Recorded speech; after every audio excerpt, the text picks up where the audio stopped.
Hello आज मु आपण मानक पई एक स्नैक्स आइटम करिछि। ए स्नैक्स आइटम टी पूरा पूरी भाव में हेल्दी आइटम। आपण माने वीडियो टी को शेष पर्यंत देखंतु। वीडियो टी भलो लागले मो चैनल को सब्सक्राइब लाइक कमेंट शेयर करंतु। चलंतु हमें रेसिपी टी को आरंभ करबा। ए रेसिपी पई मु आज सारू पत्र नैछि।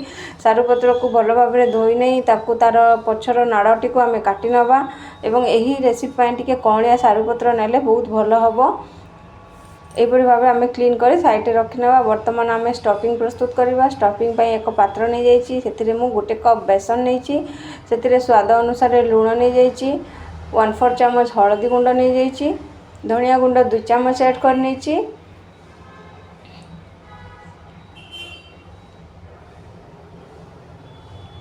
एटी चिली फ्लेक्स एवं लंका गुंड आपणकर टेस्ट अनुसार आपण नहीं जिवे।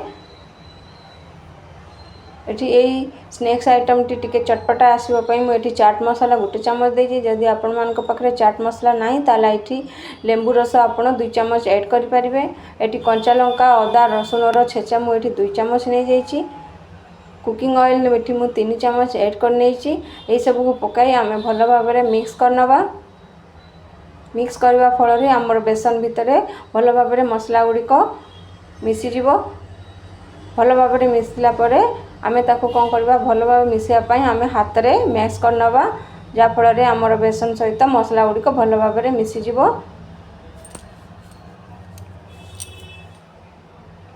भल भाव में आम हाथ में मिक्स कर सारापर से आम अल्प अल्प करके आम पानी ऐड करवा। एका संगे पूरा पानी ऐड करवा नहीं।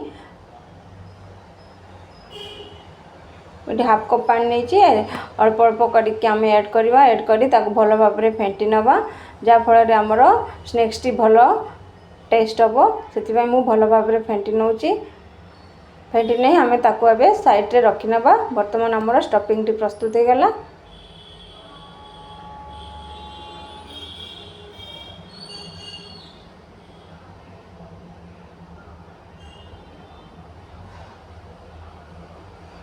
ये स्टफिंग टी को अब आम साइड रखना। बर्तमान आम सारू पत्र को नहीं आसवा। सारू पत्र को आम गोटे सारू पत्र को नहीं जावा। आग प्रथमे से सारू पत्र उपर आमर जो स्टफिंग टी ऐड करके रखी से स्टफिंग टी को आम अल्प अल्प करके ऐड करनवा। ऐड करनवा चारियाडे पूरा ऐड करनवा धीरे धीरे करके चामच अपेक्षा हाथ में बहुत भल हम से आपण मैंने हाथ में करेंगे। पूरा पत्रर चारियाडे आम स्टफिंग टी को ऐड करवा अल्प अल्प करके ऐड कर सारे पुणी ता उपरे आउ गोटे एक सारू पत्र देदेवा। सारू पत्र दे पुणी आम यहीपरी भाव में स्टफिंग टी को ऐड करवा। यहीपरी भाव में आम लेयर बाय आम पत्र को दे आम स्टफिंग ऐड करवा। देखो मु आउ एक पत्र नहीं आसूची से पत्र उपरे मध्य स्टफिंग दे आम भल भाव में ऐड करनवा।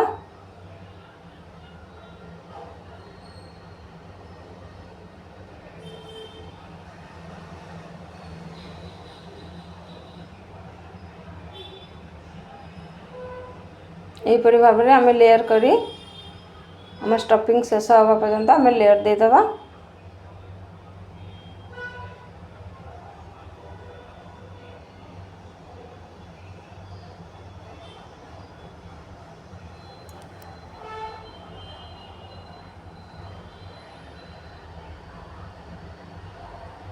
बर्तमान आमर स्टफिंग ऐड हो गला। एबे आमे धीरे धीरे करी तार एक रोल प्रस्तुत करनबा। ए रोल को आमे स्टीम करबा। स्टीम पाई मु एठी एक पात्र नहीं जाइछि। पात्र रे मु एक स्टैंड दे देछि। एठी गोटे ग्लास पानी ऐड कर नैछि। पानी ऐड कर सारी मु ता ऊपर एक स्टैंड ऊपर एक प्लेट रखी नैछि।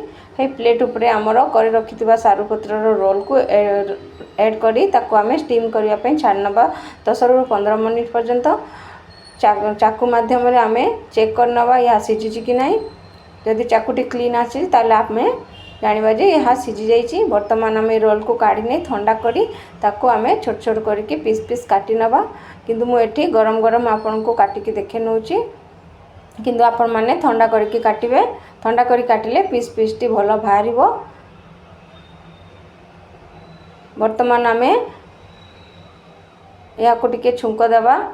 छुंक देले आमर ये स्नैक्स टी टेस्ट आसो आपण मैंने चाहिए यहीपरी भाव में खाईपारे किंतु मुझे स्वाद आसवाई मुझे छुंक नहीं जाइए छुंक दूची एक पात्र नहीं बसई देती से 2 ରୁ 4 चामच तेल दे देती से 2टी सुखिला लंका सोरिष ऐड कर नहीं ऐड कर मु हमर सीझी सारू पत्र रोल को ऐड करनवा जदि आपण माने चाहती ताले एही समय रे हमें हेंगु मध्य ऐड करि परिबा किंतु मु एठी हेंगु ऐड करू नाही आपण चाहिले हेंगु ऐड करि परिबे एही नास्ता टिके देखिबा को सुंदर लागिवो एवं टेस्ट आसीबा पई मु एठी गुटे चामच राशि नै जाईची राशि नै ताको भलो भाव रे मिक्स कर नै पूरा धीरे धीरे करके अलगा अलगा गुटे गुटे करके हमें ताको लाल भात तक भाजी नवा एही समय रे हमें आंचटी को कम रे रखी के भाजीबा बेसी आंच हाई करबा नहीं कम आंचरे करके भाजिले ये नास्ताटी भल हम बर्तमान आमर प्रस्तुत हो गला।